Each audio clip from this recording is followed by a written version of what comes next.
So let me give you an example.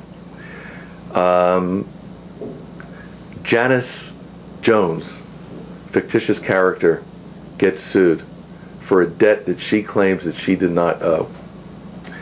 In the lawsuit itself, there were several allegations that attached to the lawsuit or attached to the complaint is a true and correct copy of the original agreement or the agreement between Janice Jones and whatever the primary credit card company is.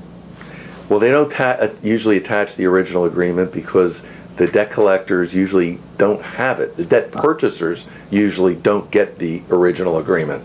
So what they attach is a generic, what they call card services agreement that very often has a recent date on it, despite the fact that they're alleging that the consumer incurred the debt in 1999 or 10 years before.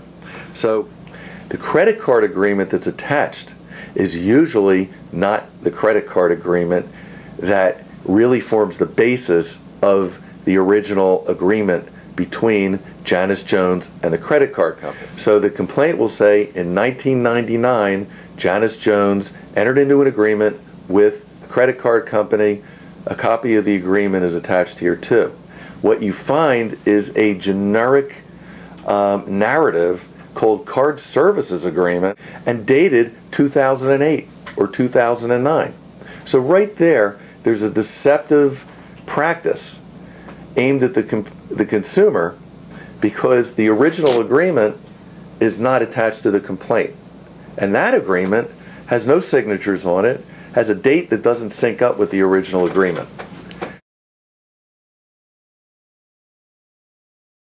The next thing that is usually found in the estate court complaint is that the debt collector will allege that the consumer owes a certain amount of money. See attached statement. Well, the statement is not usually attached. See attached account statement. It's not an account statement. It's usually just an invoice. And there's a difference because the invoice does not really give you all of the information as an account statement would. I've also seen some of the debt collection lawyers make up their own account statements. And they're just computer printouts with bare bone information on it. So what I typically do in a state court credit card defense action is I demand from the other side the original contract and a history of all of the invoices. Because there's a couple things I'm looking for. Number one is the accuracy of the number that they are claiming is owed on the debt. I find that most of the time the debt collector cannot produce all of the statements, and I have never seen them produce an original credit card agreement.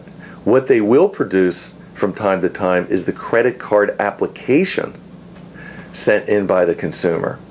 And a lot of times what they do is they will sue the consumer, and if the consumer's married, they'll sue their spouse, even though their own original application only has one of the two people on that.